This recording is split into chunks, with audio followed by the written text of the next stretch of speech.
Welcome to Film Strip. I'm Jay. I'm Ron.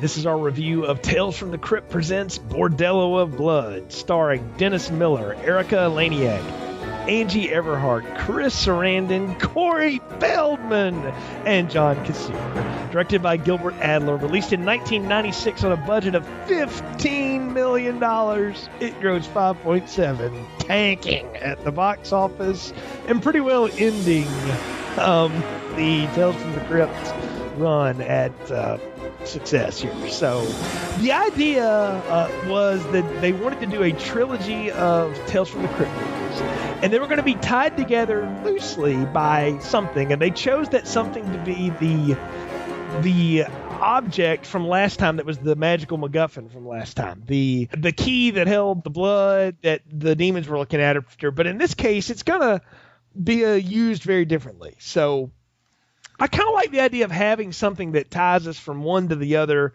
but without being the same plot over and over again. Well, to be fair, William Sadler is also in this, so that's right. 2 for 2. That's right. He's the mummy talking to the Crypt Keeper, and they play the game of cut off a limb based on paper, rock, scissors, right? Yes. So, and the Crypt Keeper loses a hand in that game, I believe. But ultimately, it looks like the mummy loses everything else. But this one is, man, it's vampires, right? And Dennis Miller. What could go wrong? It's really a good bit of cross promotion on HBO's part, because if I remember correctly, this is the time they had Dennis Miller Live, and Tales from the Crypt at the same time. Oh well, so that totally explains a lot of things. I had not put that together, but you're right. That makes sense. So, because this is post SNL Miller, and it's when he was doing HBO. You're right. So, the talk show Miller. So before he became a radio host, I think, or at least a nationwide one, and I think before his regrettable stint on Monday Night Football.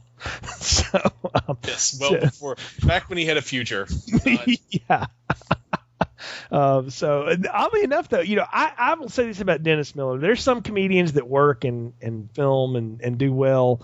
Eddie Murphy, Richard Pryor to some extent. These guys do some stuff right, but there's some of them that it doesn't ever really work. And for me, Dennis Miller's always been one of those, because I've only seen one movie that he was in that I thought he looked remotely competent doing what he was supposed to do, and that was Disclosure, which was a year before this. He was really good in that small part he had, but everything else I've ever seen him in, I was like, I don't know, I think he was in some Wesley Snipes film once where he was a detective or something, and I was like, nah, this ain't gonna, nah. So Dennis Miller for me is kind of hit or miss outside of his sketch. Yeah, that seems to be a pretty good. He is the pre-Norm Macdonald, I guess you could say. Yeah, that was him for sure. So, but I don't know. The crack on Miller is, and I think it's Dana Carvey that does the impression of him that's so good, is that he starts using this vast vocabulary but in a way that doesn't seem to really string together or make any sense. So he's insulting you, but you don't realize it. So you're learning along the way. So it's very strange. So, but it's always like, cracks and jokes. And I call him sort of the pre-Joss Whedon pop culture-rific reference guy. It's kind of, having watched a lot of Whedon in my day, especially with the Buffy stuff, Dennis Miller's type of humor should appeal to me, but for a lot of reasons, it just never totally worked. I don't know. It works for me. Maybe it's because that was about the time I started to watch Saturday Night Live, towards the end of his run, when he was the Weekend Update anchor. Maybe it's because I was exposed to his television show, waiting for Tales from the Crypt to come on.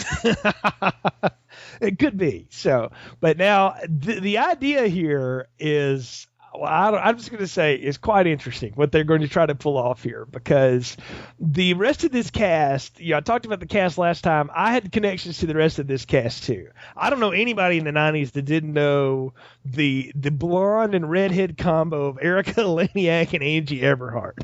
I think Angie Everhart was Sly Stallone's, squeeze for a little while, and was pretty much, just the tall redhead that wasn't Cindy Crawford. So she was the slutty Cindy Crawford, and with the deeper voice. And Erica Eleniak was the blonde from Under Siege, and of course, who can forget her turn in the Beverly Hillbillies films as Ellie Mae.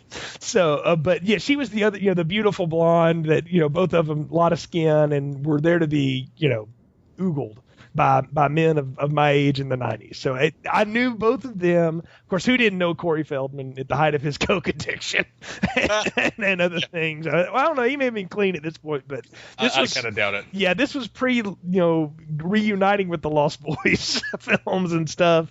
And of course, Chris Sarandon to me, man, will always be Jerry Dandridge from the original Fright Night. I love that movie and I love him in it. And every time I see him playing something, I just sort of think of Jerry. See you soon. Yeah, I think that was the whole point. They got a Lost Boy and they got Fright Night in the same vampire flick. I know. If only that had George Hamilton somewhere in there, from his bad turn as vampire Dracula. It would have been complete. Oh yeah, that would have been it. Yeah, how can you forget? Or they could have got Jim Carrey because he was in Once Bitten. But anyway, so I think actually he was having a career at that moment in 1996. So yeah, he was. How was that? Closing out in living color and riding that Ace Ventura mask. Yes, that's exactly what he was doing. So this looks like the kind of thing that I would go for, just knowing the stuff I have watched and what I like. I like vampire flicks. Mm-hmm. I always have been sucker for them. It's one of the things that drew me to Buffy initially. And, so I went and saw this in theaters. I remember it. I didn't know anything about Tales from the Crypt, but I knew Dennis Miller. I thought was funny on SNL. And I thought, ooh, vampires and the two hot chicks. And yeah, sure. Corey Feldman, I'm down. I remember going to see this in the Dollar Theater. And I think I had said before in a previous podcast, I only saw one other horror movie in 96, in 95 and 96, Halloween and Scream. I didn't count this as a horror movie because after I walked out of it, I realized what I had just seen was what I termed to a friend of mine at the time as the worst Saturday Night Live sketch you'll never see. And that was my only memory of it. And I do think I saw it again with a group of friends in like a movie rental phase or something sometime later in college. But I have not seen this in many years before watching it for this podcast. It's not exactly the kind of thing that you hunt down anymore. No. And really, it's almost like Tales from the Crypt has kind of gone to lengths to distance itself from the failure, because on the IMDb it just comes up as Bordello of Blood. Yeah. But for the other one, you have to do Tales from the Crypt Demon Night as part of its official name. So it's like they realized, hey, this is terrible. Let's just pretend it didn't happen. Yeah, well, yeah. Even on the poster here that I'm looking at on Wiki, Tales from the Crypt is in small little type underneath Angie Everhart's leg, and it's Bordello of Blood is the top of it. So it was like they were trying to distance themselves from it, even in the promotion of it. But you still, at least you get the Crypt Keeper drinking a martini. That's If that doesn't get people into the theaters, nothing will. Exactly, just to know what that was about. So I think the Crypt Keeper's going to be in Avengers: Age of Ultron as the newest Avenger. Hey, was he in Guardians of the Galaxy playing around with Howard the Duck too? Because I missed him if he was. So, but maybe another. He was there with E.T. There we go. So hanging over by Senator Jar Jar Binks on the side. So, well, now that we've gone through that, why don't you give us a quick run through, Ron? Tell us what Bordello of Blood is actually all about. All right. When Caleb Verdew, as played by the great drug addict Corey Feldman, goes missing, his last known whereabouts are the most Corey Feldman-y place possible, a bordello that holds court in the basement of a rundown mortuary run by McCutcheon, Aubrey Morris, who looks like a pederast supreme. Yes. Caleb's sister, the straight-laced church-going Catherine, is played by Erica Eleniak in a spectacular bit of miscasting. Yes. Hires private detective Rafe Gutman, Dennis Miller, to track down her brother. But he does more than that. He uncovers a conspiracy involving televangelist Reverend Current, as played by Chris Sarandon, his gal Friday Vincent, as played by Phil Fondacaro, and the evil queen of vampires, Lilith, Angie Everhart. Now it's up to Gutman to stop the evil, save the world, and get the girl while avoiding the clutches of the Bordello of Blood. Can we please just talk about the amazing amount of stunt casting that is in this film. And we already mentioned some of it, that you got all these people from vampire famous films in it. But the roles these people are asked to play. Hold on. Corey Feldman gets to play a wild, out of control, maybe in his 20-something guy that falls into peril because he parties too hard. Okay. Erica Laniak plays someone working for a televangelism company, but she's basically just a marketing hound. Chris Sarandon plays a televangelist with a Fender Strat. Yes. and Angie Everhart is a vampire queen, and Dennis Miller is a gumshoe. Dennis Miller plays himself. Yes. I want to ask this right now. How on earth does this movie fail so spectacularly, Ron? The cast seems to be set up perfectly for what they're trying to do here. You mentioned last time Demon Knight was kind of like when Tales from the Crypt tried to be semi-serious and gory, and this is when they try to be goofy. And on paper, this looks like it should work like gangbusters, but it most definitely does not. I can't see how any of the dialogue Dennis Miller says was written at any point. It just, I think they gave him a script with straight lines, and he just Dennis Millered all over it. Like, it's like, well, I can't say that like this. I gotta say, hey, Toots, blah blah blah. Here's a reference to John Paul Sartre, and it's kind of a, I enjoyed it a lot more than you because I enjoy a good train wreck. Well, I enjoy a good train wreck, too. Troll 2 is one of the greatest train wrecks of all time. But I have to at least enjoy the ride of the train wreck. And what happens, and I can tell you when it happens.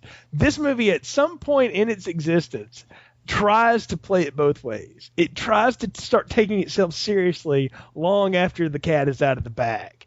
And that is my biggest problem with it. When it turns in the middle of the second act to try to be a real horror film, it completely runs off the rails. So yeah, I guess that makes sense.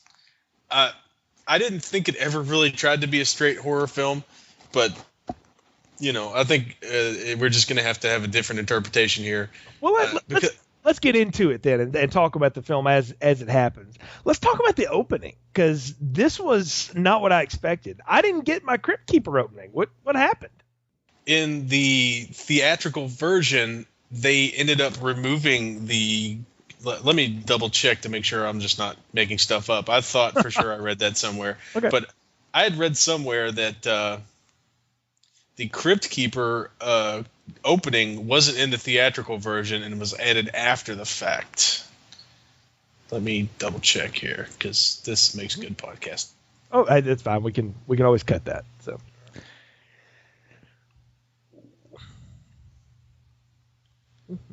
All right, I must have. Well, there wasn't one in the version I watched, is what I was saying. Really? Yeah, because when I watched it went straight to the jungle and the little guy with the not Raiders of the Lost Ark, Mateo. Yeah, but didn't the Crypt Keeper showed up after that though, right? Okay, yeah, it was after that. That's what I mean. I expected it from the top, not there. Yeah. Yeah, it was like in the first one we had the cold. Do you want to just restart this? Because now I have a good explanation. Yeah, let me understand. So what I'm surprised by is I don't get the Crypt Keeper right here out of the gate. What I get is Vincent and his associates in some unknown forest. It looks like it's actually the backlot of one of the American Ninja movies, exploring a cave. And then they find the coffin of the mother of all vampires, and he's also got the key in his hand, and that controls her, and all this stuff. And then we go to the Crypt Keeper, and I thought, what was up with that? That wasn't what I expected.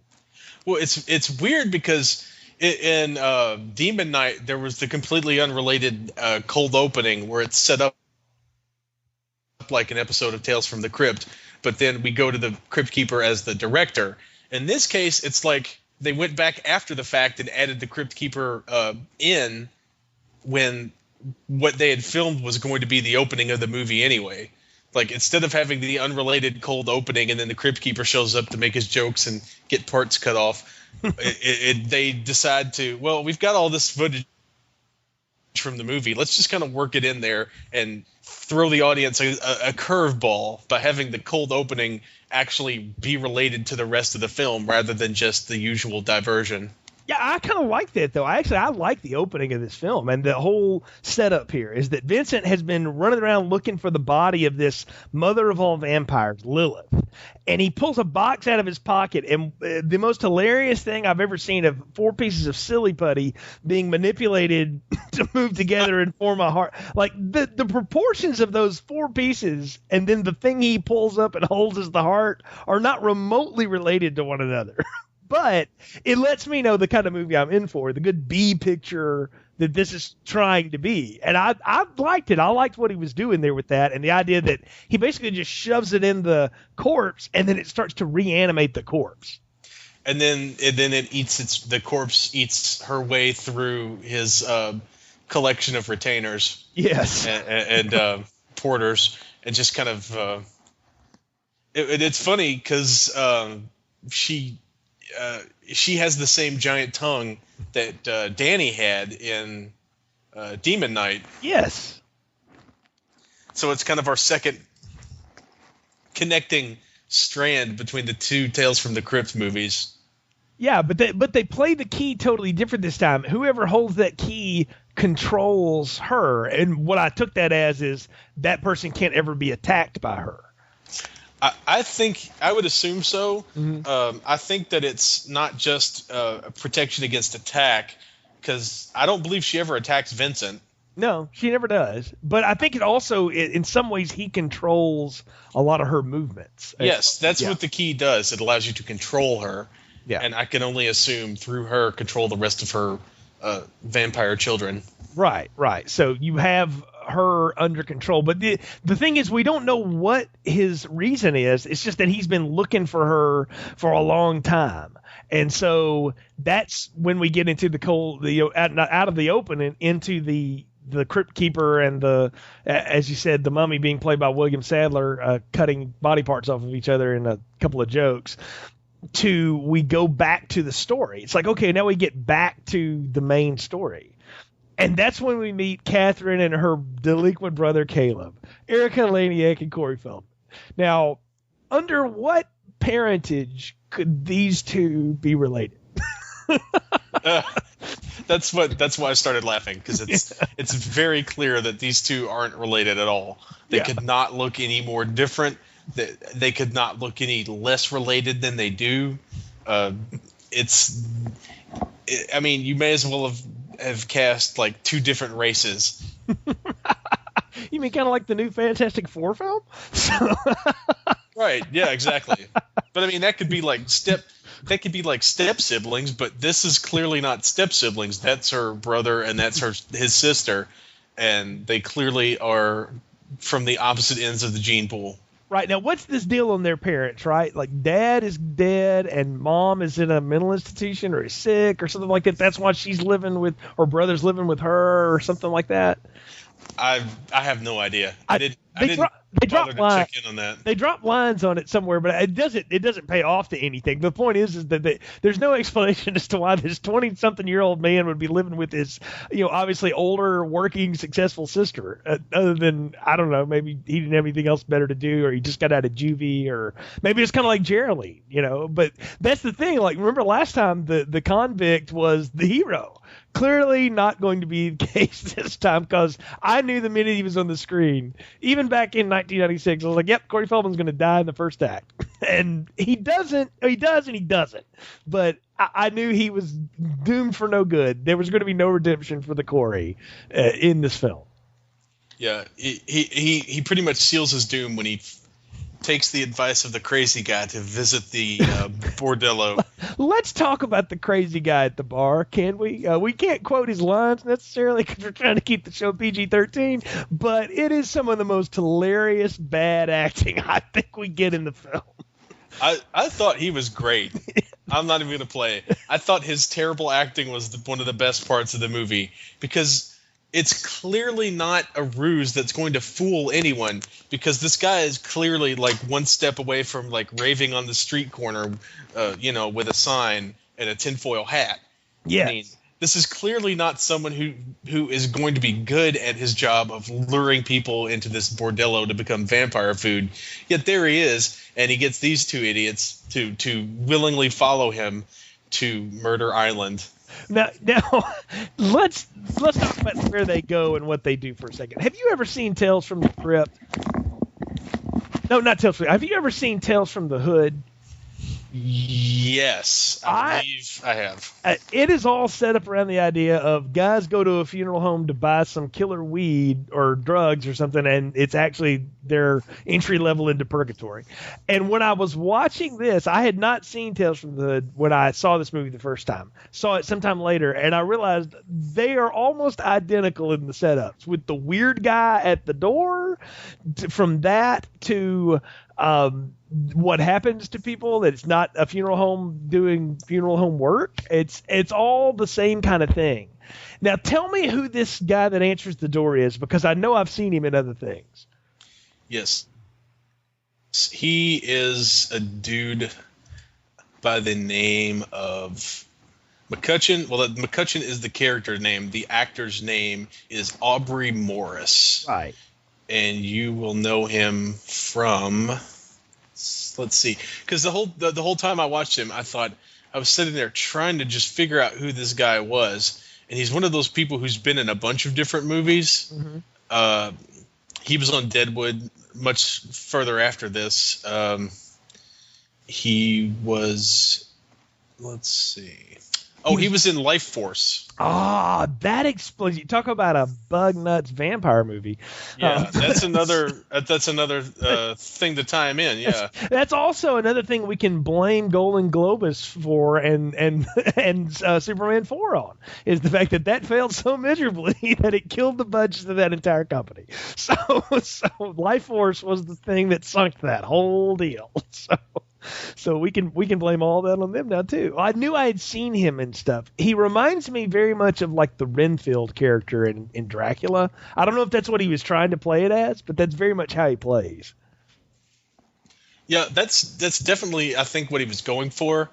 He was also the deltoid, the parole officer guy from Clockwork Orange. Oh, that might also explain where I've seen the eyes. It's the glasses. It's the way he looks. He also looks like somebody that was in a Harry Potter movie, though I don't think he probably was, but he just kind of has that look to him. But I think all British actors of a certain age either were or looked like they should have been in the Harry Potter movie. Well, goodness knows there were enough of them to go around. So the actors and films.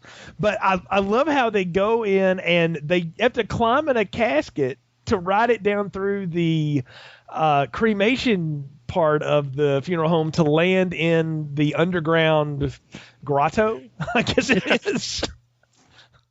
Yeah, the sex basement. Yes, the sex basement, the Bordello of Blood, as it were. And what they're greeted with are vampire hookers, basically. And the setup here is they kind of are like the fluffer. They like warm up the meat, and then Angie Everhart comes in to kill them. Unless they're vegetarians, right? And in which she just throws them back to the hooker, so right. Which is interesting. So I don't know. I kind of like the setup here, though, and I want to say this about Angie Everhart right now. She is gorgeous to look at. She is a terrible actress, but I think she knows she's bad, and she delivers every line with as much ham as she can possibly muster. I mean, I've seen less ham at Thanksgiving than what is coming out of her mouth as she blows these lines across the screen. I found her performance hilarious. Yeah, I thought she was great in a bad way. Mm-hmm. She's clearly, like you said, she's clearly not a good actress, but she is more than self-aware enough to play with that and kind of not make it work for her so much as just, not try to pretend she's going to go study with the Royal Shakespeare Company. Mm-hmm. Yeah. Off the strength of her performance as a vampire prostitute. Yeah, she's not doing Broadway work. I'm pretty sure Angie never got invited for that. So, no. Yeah. So I we get the whole tongue scene. She rips the guy's heart out, all that stuff. I don't know. Again, I thought she was fine for what they were asking her to do. It was okay. But I like the whole setup here, these vampires. But what we don't know at the time is what is going on. What is happening. And before all this happens, Catherine and her brother had a fight about him, partying and not coming to the Lord. His listening to the heavy metal. Yes, the loud heavy metal as much as he can. I was like, I didn't even know that music was still cool in '96. I'm pretty sure Nirvana had killed all that at that point. So I don't remember any of the metal bands that I used to listen to still being, productive at that time. But whatever. Caleb's stuck in 1989. So would she have complained if it was Stryper? There you go. If he had been listening to Hell with the Devil, would he have been in a bar? Or Rockin' Some Bride or something? Yeah, there you go. Wow. Next, you're going to tell me he was listening to Radio Bikini from Magdalene. So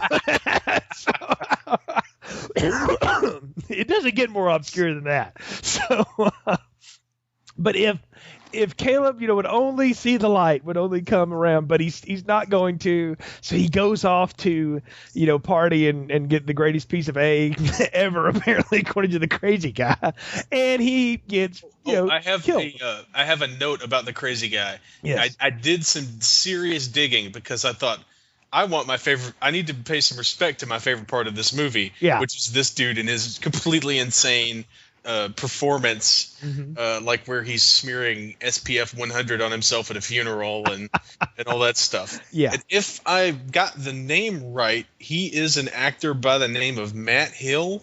Oh, wow. Who is perhaps best known, and by perhaps best known, I mean only known as a voice actor. And he was one of the Eds on the classic cartoon Ed, Edd and Eddy, one of the last gasp of actual cartoons. Wow. Like drawn cartoons on television. Yeah. He was Ed with one D, the smart one, the kind of ringleader with the weird voice. That would be him. And that's what that's how I basically figured it out. I closed I shrunk the movie down so I couldn't see it, and I listened to the voice.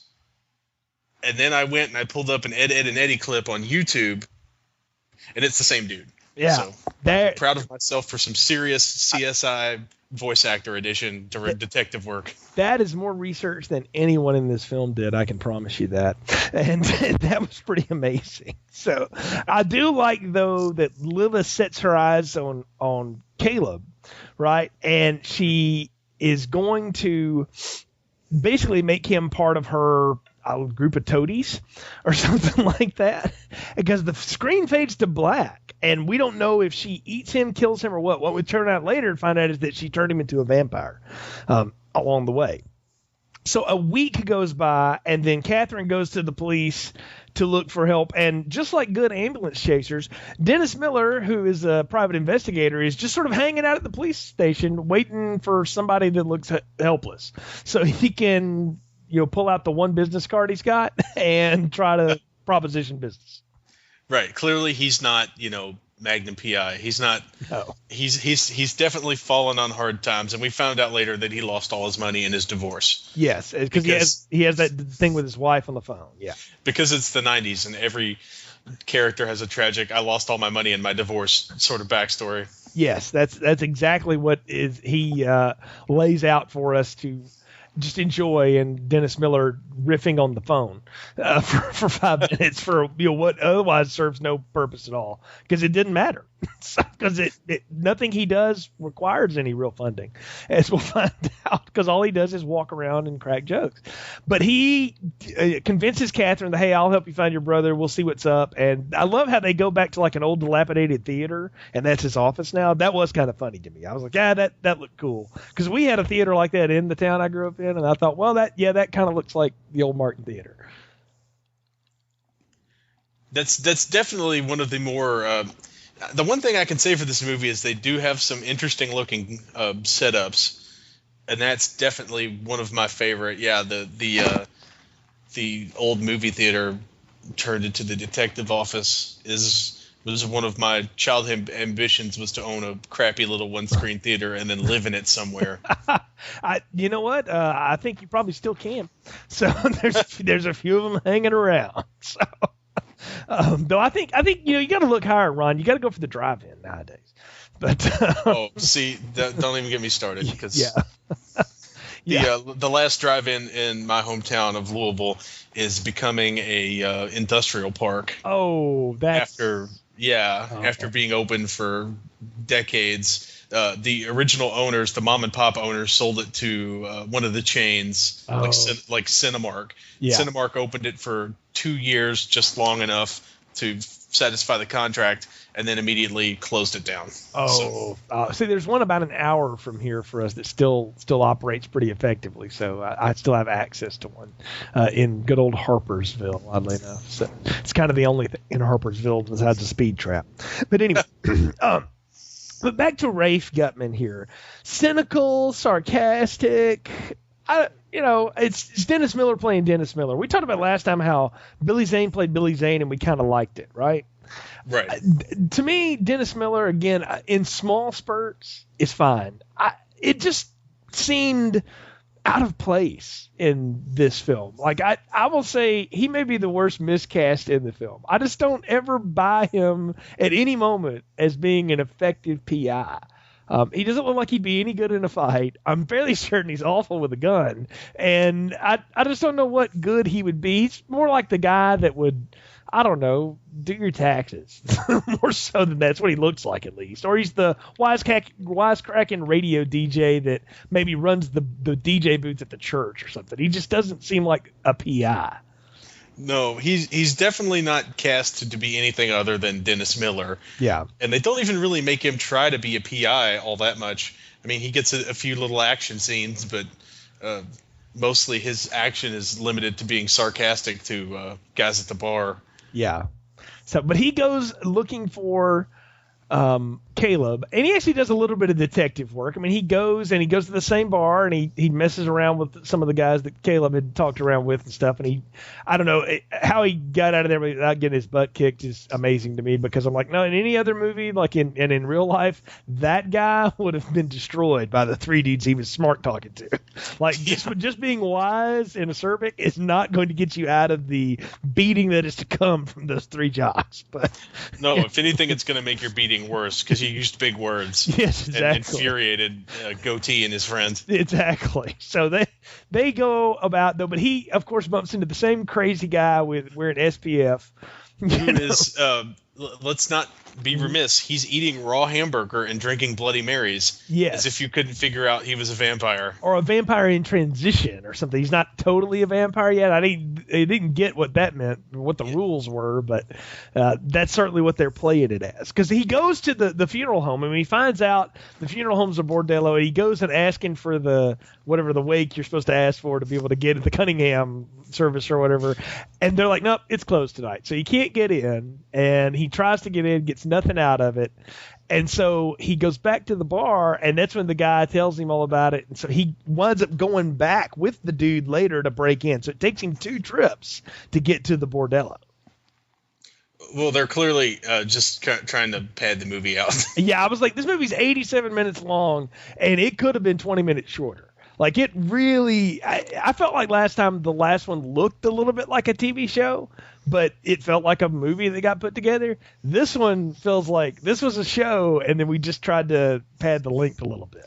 Yeah, we had about 65 minutes of script, and we needed to make it 85. Yeah, and none of Dennis Miller's ramblings were gonna stretch it out.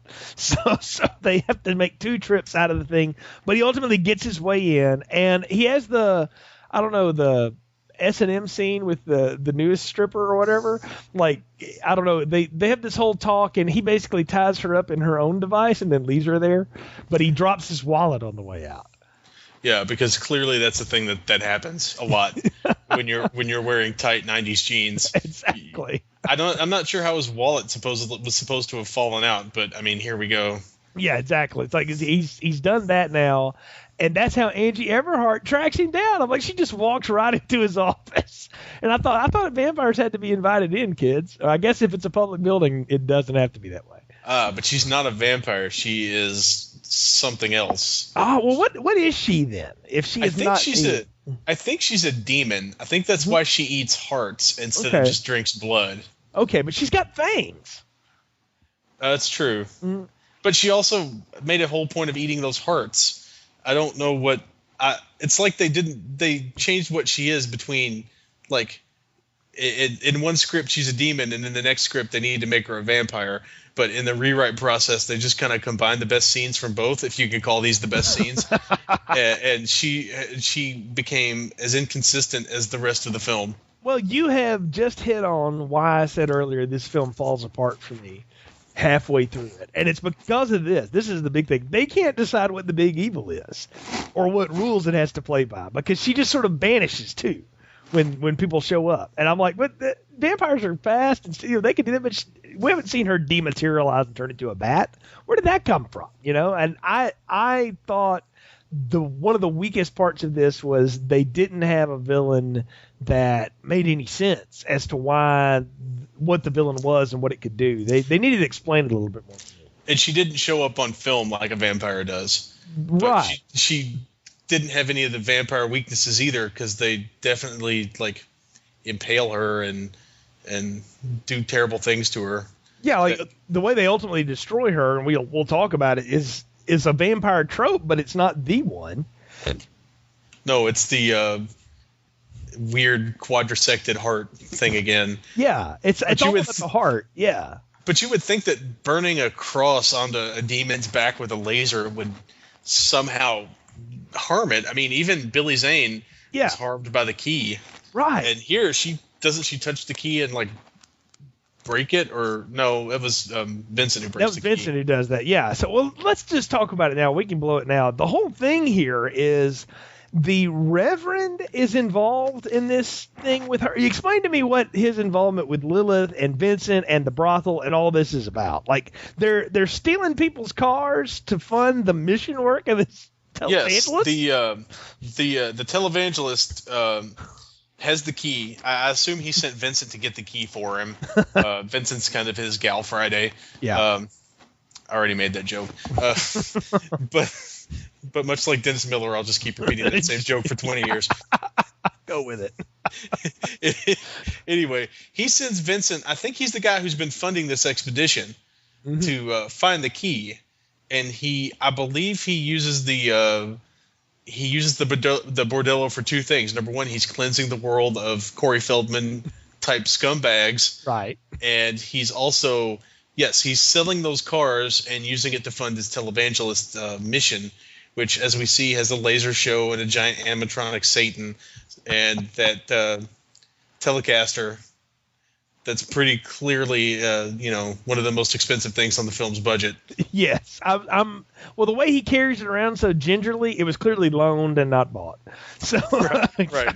That came from Eric Clapton's house. We gotta take care of it. Yeah, so be careful with that. Just don't break that. So just the E chord very carefully.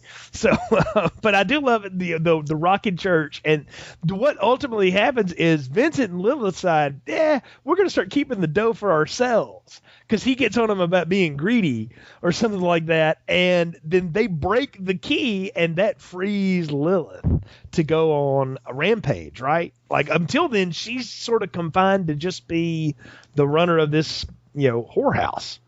Right. Mm-hmm. But that once they break the key, she's free to do her evil deeds, which really aren't that much more evil than what she was doing previously. I know. I mean, she doesn't rip anybody in half. She doesn't really, run amok. She's just able to go,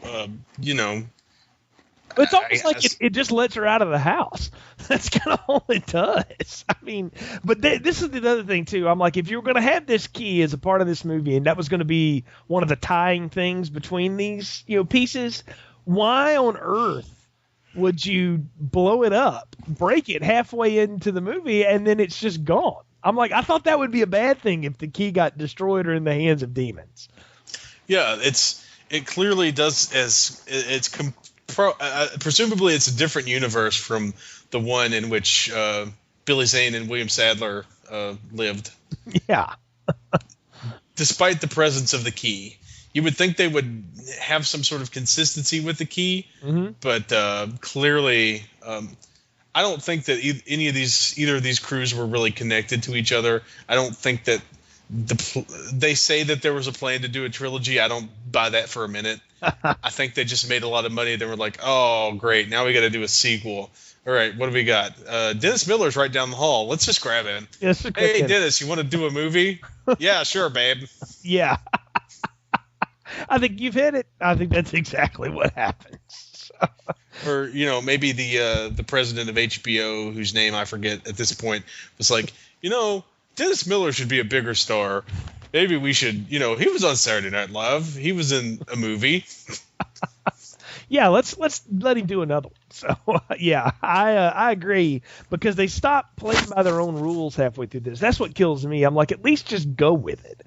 Go with the thing that brings you here, because what happens is Rafe continues on this case, and Kathy goes to a bar and shoots some footage, talking about, I don't know, mysterious people missing or whatever, and that's she uses some money from JC to do an expose on the sin of lust. Oh, that's what it is. Okay. She goes to a strip club, and that's where she runs into Lilith and Vincent, and even JC himself is skulking in the background in a Ninja Turtles disguise. Yeah. A trench coat and a hat. Yes. So, because they're just doing research, of course.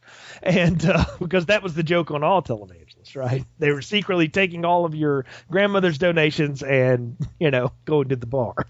So, but when she shoots footage of Lilith, it's later back in the producer's, hut that she's like, wait a minute, wasn't there somebody in that bar stool? And then she realizes, wait, he wasn't crazy after all, because they've already discredited Rafe at this point, right? He gets the cops to come over to the mortuary, and he burns a casket and all this stuff. Yeah, and he breaks into the tomb and takes pictures of the pile of dead people, right, including the dead Reggie, the crazy guy. Yeah, who had his head ripped off by Lilith at that point for being, I don't know, insurrected. I don't know. So, but he can't. But that convinces Catherine. You know what? You're right. There's more going on here than meets the eye, right? And so that's going to be the whole bit. So Rafe manages to get away from. Wait a minute, hold on. I've gotten lost here. How does he wind up in the hospital? That's what I forgot. Oh, that's a good question. I don't remember how that is. Like, right. He goes out the window. They're running away from the vampire. They're running away from Lilith and her brother in that Caleb. Weird. At the abandoned factory. Yeah, there you go. her brother is supposed to meet them there. They find some kind of clue from him that says, "Hey, meet us here. Help me." Oh, she gets a phone call from her brother. That's it. There you go. And so they all meet up at the abandoned creepy factory, and not only does Dennis Miller mention Tales from the Crypt, he also mentions the X-Files at that point. And then when they're fleeing, she has the great idea to grab a length of chain and swing across this pointless Star Wars pit. And she lands on her feet. He goes out the window and lands on the hood of the sheriff's car. And then he wakes up in the hospital strapped face down for some reason. Because that's what we find out is Tammy has the one that's got him. She's posing as the nurse, right? So yes. She's come there to kill him, presumably. Right. But then he stabs her in the head with an IV needle and smashes her with the crash cart. And because she forgot to apply sunscreen before she put on her dress, she catches fire and then explodes. Yeah, let's talk about the whole sunscreen vampire thing. I didn't think that would even work for real vampires. Otherwise, Blade would have had a lot more problems in his time. Yeah, you would think so. Yeah. It's kind of in the spirit of, hey, let's embrace the 90s. It's not safe to get suntans anymore, so everybody's got sunscreen. That was my only assumption for the reason behind that. Some kind of SPF 3000 sunblock. Yeah. But let's not forget that Whoopi Goldberg was the patient next to Rafe in the hospital. Yeah. And she gets a horrible, look at me, I'm Whoopi Goldberg doing a cameo where she stares into the camera for like 5 seconds. For no reason. No reason at all. Just to pummel you over the head with the fact that she's there. Yeah, I don't even know why she was there. But again, at this point, I was watching this movie just going, wait a minute, what is even happening anymore? It is like that Saturday Night Live skit that goes on like 2 minutes too long, and you start to rewind and realize, where did this start falling apart? And it started falling apart when they broke the magical amulet key thing, and then everybody started running around in the blank factory spaces. Like, I'm not sure what's happening here anymore. I think it was a requirement. They were required to have a empty factory. I guess so. So I love how when they're trying to go around and find people, the JC Current, we haven't even talked about the preacher's name, Chris Sarandon, hilarious as this televangelist. He is good. I got to give him credit for that. He showed up. Played out all of it. I mean, just amazing. Like if Jerry Dandridge had a brother that went the other way. It's kind of like Jerry Lee Lewis and whatever his televangelist relative is, Falwell, or no, not Falwell, Swagger. Yeah, so that's the one he's related to. It's like if they had come together or come from the same place. But I love how he thinks he finds Kathy, but it's actually just Lilith in disguise. And I did think the breaking of the hand thing, they had that one in the last review. Every time they broke somebody's hand, it was like the one thing the special effects crew knew how to do really well, and they brought that back again for this time. Well, I mean, if you've got a good prop arm sitting around, why wouldn't you just make as much use of it as you could? Yeah, I mean, clearly, it's easy to just make up and throw out there. But I liked how she is, where she just totally turns on him at that point. And that's when things are starting to get real bad because everybody's starting to just fall apart. But she gets hit with an axe, this was the best effect, I thought, is he cuts her in half almost, Rafe does, and she's able to reattach her body before before she can turn around and do anything to Rafe, Kathy, and Current. You didn't like the vampire super soakers? I didn't think that. We're going to get to those in a second. Hold on to that. All right, sorry. Yes. But anyway, so Rafe heads to the church to reveal the existence of vampires via the church's media equipment, which I'm like, what good is that going to do you at this point? I don't think that's going to make much of a difference. But we should talk about the Rambo-like raid that they have done on the Bordello at this point. Right. Yes. Yes. Dennis Miller runs back into JC, mm-hmm. and now they have decided to kind of team up after Dennis Miller drives through the Reverend shows up to see Lilith, who's torturing Catherine, while at the same time Dennis Miller is crashing through the door of the mortuary in his car, and he runs over that British character actor. Yes. And then he shoots the little person after. Is this when he calls him a demented Ewok? I believe that is when he drops the Ewok line. And what I want to know is, was the guy actually an Ewok? He was. Ah, amazing. He was an Ewok, and he was in Return to Oz. So he has hit both high points on the little person career. Has he been on Game of Thrones yet? That's the other side. I'm sure there's probably a clause in Peter Dinklage's contract that says he can't have any competing little people. There we go. That's probably true, and for good reason. So there's no reason to get any beyond that. He could have been one of the elves in Elf. So, but he gets shot. You're right. And then they go in to the Bordello of Blood with what can only be described as blessed super soakers. I got a question for you. Like, does that work if you're not a Catholic priest and if you're a televangelist? Or is it just all about belief? That's a really good question. In a movie that came out at the similar time period, From Dusk Till Dawn, there's another scene with blessed squirt guns. Yeah, but wasn't Harvey Keitel like a disgraced preacher in that or something? Which is another hilarious bit of stunt casting. Yes, he was a disgraced preacher. Yeah, or one had lost his faith because his wife died. You're right. Yeah. Yes, but he wasn't Catholic because he's got those kids. Right. Yeah, exactly. So maybe Presbyterian. So, but anyway. Speaking of the little person, I will go ahead and tell you that he was one of the dwarves in Phantasm 2. Oh, wow. He was in Willow. because I think everyone was. And here's the best part: he was in the Garbage Pail Kids movie. Which one was he? Greaser Greg. Wow, now that is, you talk about making the rounds. That is a resume. Well, if that was there, that'd get you hired in a lot of places.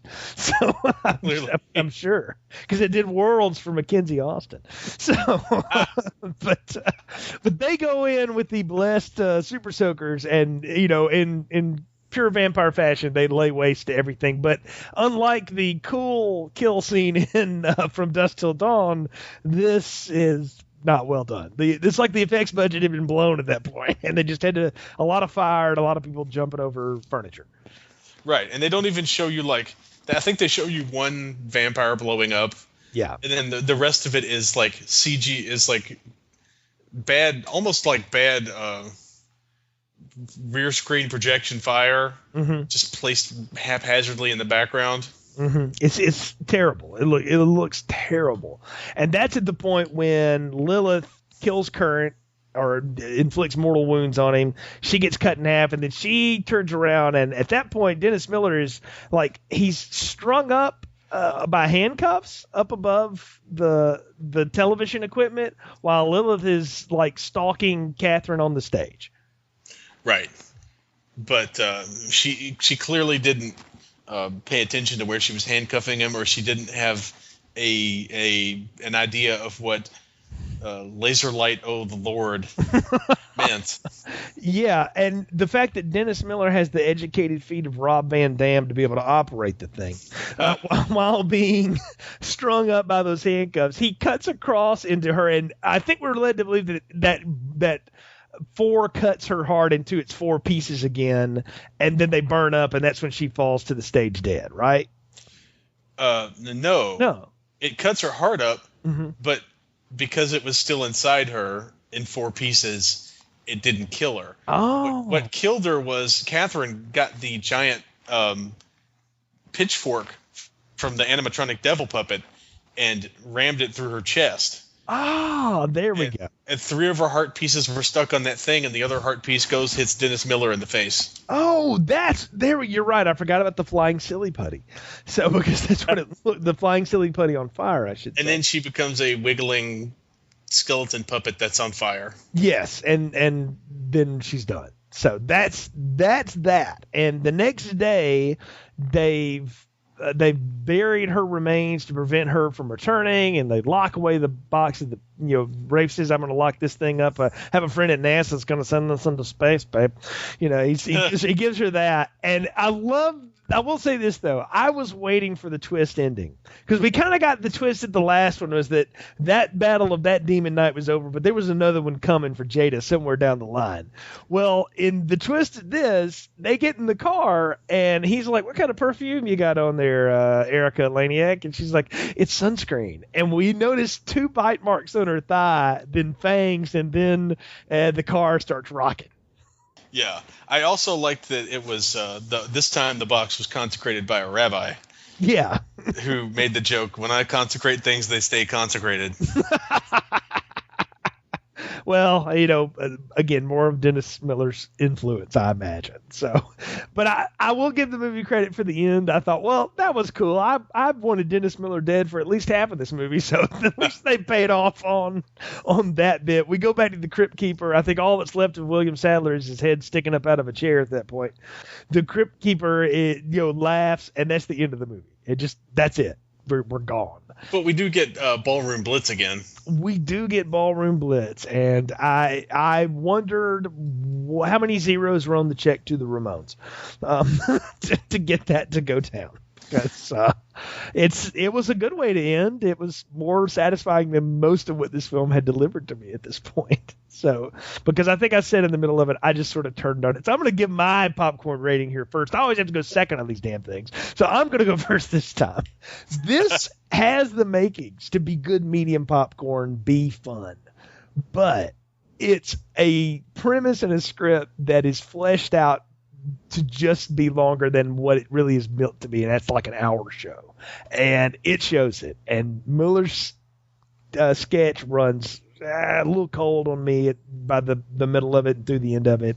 And I don't know. Again, they don't play enough by their own rules or establish enough for me to be able to get into it. At least Demon Knight set it all up and played by their own goofy rules. This one, it just doesn't work, and I can see why it failed. So I'm going to give it a small popcorn. So, Ron, what's your ratings and recommendations for this? I'm going to give it a medium popcorn just because this is Dennis Miller at the height of his Dennis Millerness. This is like the Dennis Miller.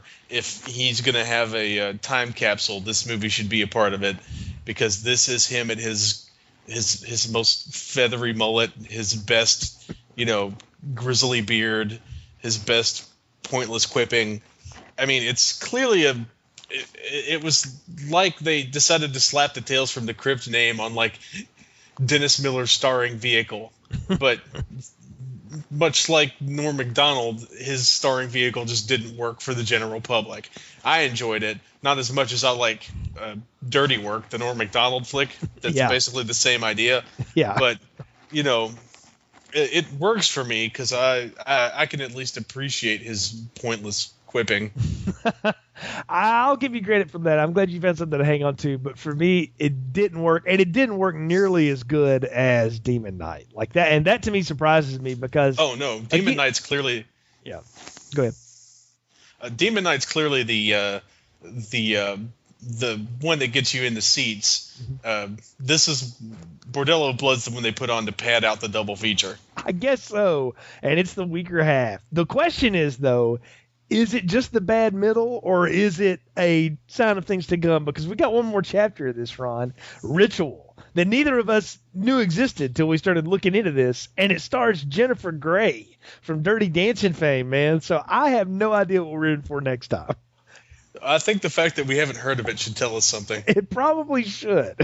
But it came out 6 years after this. But it's also got Craig Sheffer in it, who was in one of my favorite of the Hellraiser sequels. He was in Inferno, and I thought that was pretty good, and he was good in it. So I'm hopeful going into Ritual that we can at least get back closer to what we have with Demon Knight. But we'll see next time for sure. Well, it doesn't make me feel good that Ritual came out many years after Tales from the Crypt was canceled. Yeah, that's another thing. We'll definitely have to get into that because I've got questions about its connection to any of this anyway. So, but folks, thanks for joining us in the latest edition of Film Strip. You can find more episodes on our website, continuousplaypodcast.com. Click the Film Strip logo and you find them all there. Find links to our Facebook and Twitter pages as well. You can also find links to our other podcast ventures, The Art of Slaying, our Buffy the Vampire Slayer review show, and the Fabish Factor General Film Discussion Podcast, hosted by Kurt Fabish, and Brian's wrestling podcast, Squared Circle Flashbacks. Folks, you can also find Ron's writing over at denofgeek.com if you're reading on the American side, and you can also follow him on his website, popfi.com. Enjoy all of those things and let us know what you think of the show. We appreciate your support. Until next time, for Ron, I'm Jay. Thanks for listening to Film Strip.